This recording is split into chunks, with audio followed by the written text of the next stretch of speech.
Hello everyone. अब हम PN junction diode की कुछ एप्लीकेशंस पढ़ेंगे। इसमें पहला है लाइट एमिटिंग डायोड एलईडी, जो कि हम बहुत ज़्यादा यूज़ करते हैं। लाइट एमिटिंग डायोड तो ये क्या है? एक heavily doped PN junction diode है जो कि इलेक्ट्रिकल एनर्जी को लाइट एनर्जी में कन्वर्ट करता है। It is heavily doped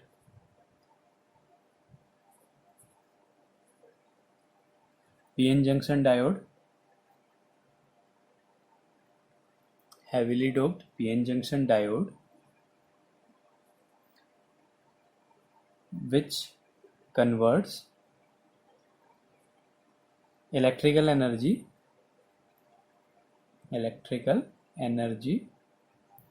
into light energy.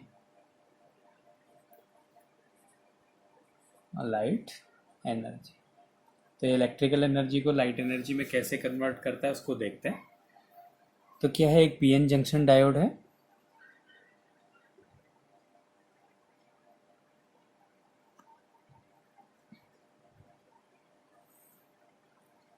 माना ये एक पीएन जंक्शन डायोड है, तो ये पी टाइप सेमीकंडक्टर है, तो इसमें मेजॉरिटी चार्ज कैरियर्स होल हो गए, और ये एन टाइप सेमीकंडक्टर है, तो इसमें मेजॉरिटी चार्ज कैरियर्स इलेक्ट्रॉन्स हो गए और माइनॉरिटी चार्ज कैरियर्स होल्स हो गए। ऐसे इसमें माइनॉरिटी चार्ज कैरियर्स इलेक्ट्रॉन्स हो गए। तो ये हो गया पी टाइप और एन टाइप सेमीकंडक्टर को मिला के एक पीएन जंक्शन डायोड हो गया। ये मान लिया इसके बीच में डिप्लीशन रीजन है। अब क्या करा, इसको जो है फॉरवर्ड बायस कर दिया। इसको हमने फॉरवर्ड बायस करा, तो पी को पॉजिटिव से कनेक्ट कर दिया, एन को नेगेटिव से कनेक्ट कर दिया, तो ये कैसा हो गया? फॉरवर्ड बायस्ड हो गया। अब होता क्या है, जैसे कोई एक एटम है, उस एटम में ऐसे इलेक्ट्रॉन्स मूव कर रहे हैं उसके ऑर्बिट में। हमने क्या करा, उसको एनर्जी दी। तो उसको एनर्जी दी तो क्या होगा, वो इलेक्ट्रॉन जिसके पास ज़्यादा एनर्जी होगी वो क्या कर देता है, उसको छोड़ के चला जाता है। तो यहाँ पे क्या क्रिएट हो जाता है, एक होल क्रिएट हो जाता है और इलेक्ट्रॉन बाहर चला जाता है। तो हमने किया क्या, इसमें हमने एनर्जी दी इसे, ये एच न्यू एनर्जी दी इसे। तो एनर्जी देने के बाद क्या हुआ, इलेक्ट्रॉन उसके ऑर्बिट को छोड़ के चला गया, वो एक्साइट हो गया। तो फिर क्या होता है, वहाँ पे एक होल क्रिएट हो गया, तो ये पॉजिटिवली चार्ज हो गया होल, और ये इलेक्ट्रॉन बाहर चला गया। अगर हम इसी प्रोसेस को उल्टा कर दें, एक एटम है, इस एटम पे हमने क्या करा, यहाँ पे एक होल है, मतलब पॉजिटिवली चार्ज है पहले से, और एक इलेक्ट्रॉन है, फ्री इलेक्ट्रॉन। हमने क्या करा, इसको इसमें भेजा, तो क्या होगा, ये जब इलेक्ट्रॉन इस होल से मिलेगा तो क्या बनेगा, एक कंप्लीट एटम बनेगा, और क्या होगा, कुछ एनर्जी रिलीज होगी। तो ये इसी प्रिंसिपल पे वर्क करता है कि एक होल से एक इलेक्ट्रॉन कंबाइन होगा और कुछ एनर्जी जो है फोटोन के फॉर्म में एनर्जी रिलीज होती है। तो क्या होता है, ये फॉरवर्ड बायस है। इसकी कैरेक्टरिस्टिक क्या होगी कि ये क्या है, फॉरवर्ड बायस्ड होना चाहिए, फॉरवर्ड बायस्ड। और क्या होगा, इसका कंसंट्रेशन बहुत ज़्यादा होता है, हाई कंसंट्रेशन। कंसंट्रेशन का मतलब है कि इसमें नंबर ऑफ होल्स और इसमें नंबर ऑफ इलेक्ट्रॉन्स बहुत ज़्यादा होंगे, क्योंकि जितने ज़्यादा होल इलेक्ट्रॉन से कंबाइन होंगे उतनी ज़्यादा एनर्जी रिलीज होगी, वो लाइट के फॉर्म में हमें दिखाई देगी। तो इसका कंसंट्रेशन हाई होना चाहिए। और इसका जो बैंड गैप है, ये सबसे ज़्यादा इंपॉर्टेंट है कि जो इसका बैंड गैप होता है, जो ये गैप है, ये जो है 1.8 इलेक्ट्रॉन वोल्ट से 3 इलेक्ट्रॉन वोल्ट के बीच में होना चाहिए। इसके बीच में जो एनर्जी गैप है वो 1.8 इलेक्ट्रॉन वोल्ट से 3 इलेक्ट्रॉन वोल्ट के इक्वल होना चाहिए। अब होता क्या है कि जब हमने इसको फॉरवर्ड बायस किया, तो फॉरवर्ड बायस करने पे क्या होता है, डिप्लीशन लेयर जो है इसके बीच का, जो ये डिप्लीशन रीजन है, ये कम होने लगता है फॉरवर्ड बायस होने के कारण, क्योंकि इसमें एक इलेक्ट्रिक फील्ड है इस डायरेक्शन में। तो पहले अगर ये नहीं था तो इलेक्ट्रिक फील्ड के कारण क्या है कि इलेक्ट्रॉन इलेक्ट्रिक फील्ड की ऑपोजिट डायरेक्शन में जाते हैं, तो ये यहाँ से यहाँ नहीं जा सकते, और ये होल्स इलेक्ट्रिक फील्ड की डायरेक्शन में जाते हैं, तो ये ऑपोजिट डायरेक्शन है, तो ये इसलिए यहाँ से यहाँ नहीं जाते। तो फिर जब हमने इसको फॉरवर्ड बायस दिया तो इसकी यही डायरेक्शन हो गई, इसमें हमने ऑपोजिट पोटेंशियल लगा दिया एक। तो क्या होता है, जिसके कारण इसका पोटेंशियल डिफरेंस कम होने लगता है, मतलब ये डिप्लीशन लेयर जो है ये कम होने लग जाती है। फिर क्या होता है, ये बाद में खत्म हो जाएगी। फिर क्या होगा, हमने इस डायरेक्शन में एक इलेक्ट्रिक फील्ड दे दिया, जिससे क्या होगा, ये होल इस इलेक्ट्रॉन से कंबाइन होंगे। तो होल और इलेक्ट्रॉन कंबाइन होंगे, तो ये जो रीजन है यहाँ पे होल और इलेक्ट्रॉन एक दूसरे से कंबाइन होंगे, और कंबाइन होने के बाद क्या होगा, वो एनर्जी को रिलीज करते हैं। तो हम क्या कर देते हैं, ये ये ओपनिंग है, इस ओपनिंग से क्या है, एनर्जी रिलीज होगी। अब क्या होता है, एनर्जी कितनी रिलीज होती है, E equals to H, nu energy release होती है। एच प्लैंक कांस्टेंट हो गया और ये उसकी फ्रीक्वेंसी हो गई, जो एनर्जी रिलीज हो रही है उसकी फ्रीक्वेंसी। और ये फ्रीक्वेंसी कितनी होगी, ये होगी E अपॉन एच के इक्वल। और प्रैक्टिकली ये देखा गया है कि जिसकी एनर्जी 1.8 से लेकर 3 इलेक्ट्रॉन वोल्ट होगा तो वो विजिबल रेंज में आता है, वो लाइट हमें दिखाई देगी। जिस लाइट की फ्रीक्वेंसी 1.8 इलेक्ट्रॉन वोल्ट से 3 इलेक्ट्रॉन वोल्ट तक होती है, वो विजिबल रेंज में आता है, वो हमें दिखाई देती है। इसलिए इसका एनर्जी गैप क्या है, 1.8 इलेक्ट्रॉन वोल्ट से 3 इलेक्ट्रॉन वोल्ट के बीच में होना चाहिए। इसीलिए हम यहाँ पे सिलिकॉन का यूज नहीं करते, यहाँ पे गैलियम आर्सेनाइड फास्फाइड का कुछ कॉम्बिनेशन होता है, उस टाइप के सेमीकंडक्टर्स का यूज करते हैं। हम यहाँ पे सिलिकॉन सेमीकंडक्टर का यूज नहीं करते, क्योंकि वहां पे जो बैंड गैप होता है, सिलिकॉन के लिए जो बैंड गैप होता है वो होता है 0.6 इलेक्ट्रॉन वोल्ट। तो ये इंफ्रारेड रीजन में आ जाता है। इसको हम रिमोट में यूज करते हैं, जो रिमोट के बटन अगर हम दबाते हैं तो उसमें आगे से जो बल्ब लगा रहता है उसमें लाइट जलती है, जो कि हमें दिखाई नहीं देती है। अगर हम उसको कैमरे से देखेंगे तो हमें दिखाई देगी, वो इंफ्रारेड रीजन में आ जाता है।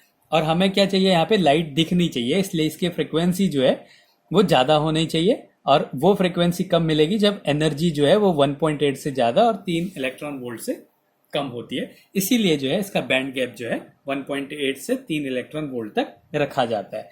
तो यहाँ पे क्या होता है, जब ये मिलते हैं, कंबाइन होते हैं, तो क्या होता है, एक कंप्लीट एटम बनता है और एटम के बाद क्या होती है, एनर्जी रिलीज होती है। अब लाइट एनर्जी, जो इलेक्ट्रोमैग्नेटिक वेव्स हमें दिख रही है, जो लाइट हमें दिख रही है, वो कब दिखेगी, जब वो किसी सरफेस से टकराती है।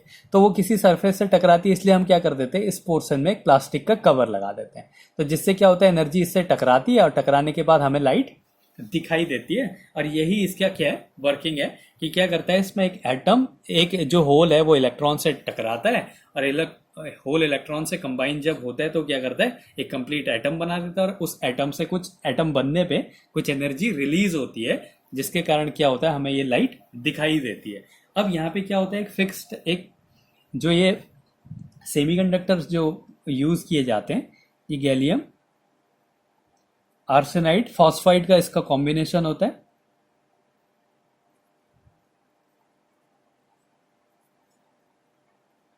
गैलियम आर्सेनाइड फॉस्फाइड का कॉम्बिनेशन होता है। और ये जो रेशियो होता है वो इस टाइप से होता है। तो अगर हमने इसको x लिया, फॉस्फाइड को x लिया, तो जो आर्सेनाइड होगा वो 1 - x होगा। तो ऐसे ही अगर हम एक कॉम्बिनेशन लेते हैं AS 0.6 और 0.4, ये हमने एक कॉम्बिनेशन लिया। तो इसमें क्या होता है, जो एनर्जी होती है वो 1.9 इलेक्ट्रॉन वोल्ट एनर्जी निकलती है। और ये क्या हमें कलर दिखाई देगा, इस एलईडी से जो लाइट दिखाई देगा, इसका जो कलर होगा वो रेड कलर होता है। अगर हम एक कॉम्बिनेशन ले गैलियम और फॉस्फाइड का, तो इससे जो है हमें ग्रीन लाइट दिखाई देती है, जिसकी फ्रिक्वेंसी जो होती है वो रेड लाइट से ज्यादा होती है। तो यहाँ पे हमें क्या दिखाई देती है, ग्रीन लाइट दिखाई देती है। तो जो रिमोट में हम लोग यूज करते हैं, वो गैलियम आर्सेनाइड लेते हैं। इसका जो एनर्जी गैप होता है वो होता है 1.4 इलेक्ट्रॉन वोल्ट। और 1.4 इलेक्ट्रॉन वोल्ट है तो मतलब वो इंफ्रारेड रीजन है, वो हमें दिखाई नहीं देगा। तो ये किस में आ जाता है, इंफ्रारेड में आ जाता है। तो जो उस टाइम रिमोट में जो लाइट जलती है, जो एनर्जी निकलती है, वो हमें अपनी आंखों से नहीं दिखाई देती, क्योंकि वो क्या है, इंफ्रारेड रीजन में। तो इस तरीके से जो लाइट एमिटिंग डायोड है उसका यूज किया जाता है। ये क्या है, किस प्रिंसिपल पे वर्क कर रहा है, कि एक इलेक्ट्रॉन एक होल से कंबाइन करने के बाद क्या है, वहां पे एनर्जी रिलीज हुई और वो हमें किसी कवर से पड़ने के बाद हमें दिखाई देती है। तो इसमें क्या होता है, फॉरवर्ड बायस करा, इससे क्या होगा, डिप्लीशन रीजन डिक्रीज होगा। और कंसंट्रेशन हमने बहुत ज्यादा लगा, ताकि यहाँ पे ज्यादा से ज्यादा होल्स हो और यहाँ पे ज्यादा से ज्यादा इलेक्ट्रॉन हो, और वो एक दूसरे से कंबाइन हो और ज्यादा से ज्यादा एनर्जी रिलीज करे।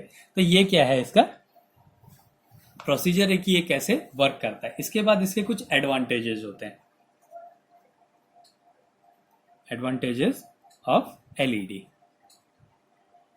लाइट एमिटिंग डायोड के एडवांटेज क्या होते हैं।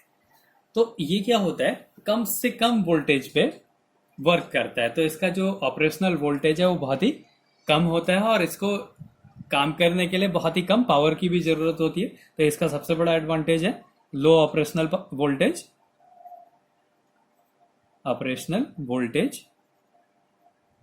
एंड लेस पावर को ये यूज करता है। दूसरा क्या है कि जो इसकी बैंडविड्थ होती है,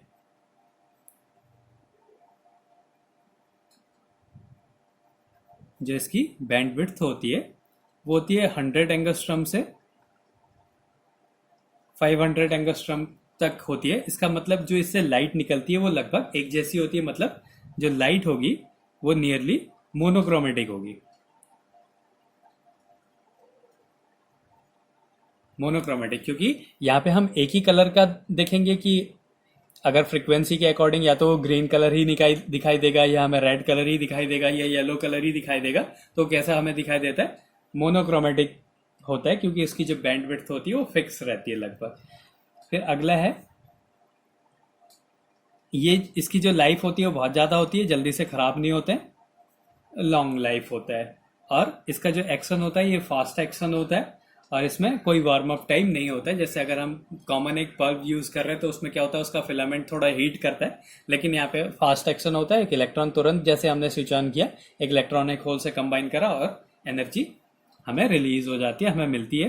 तो ये फास्ट एक्शन होता है और इसमें वार्म अप टाइम बहुत ही कम होता है। वार्म अप टाइम, तो ये इसकी कुछ एडवांटेजेस हैं कि हम एलईडी का यूज क्यों करते हैं। तो ये कैसे वर्क कर रहा है कि एक इलेक्ट्रॉन एक होल से कंबाइन कर रहा है तो हमें एनर्जी मिल रही है लाइट के फॉर्म में।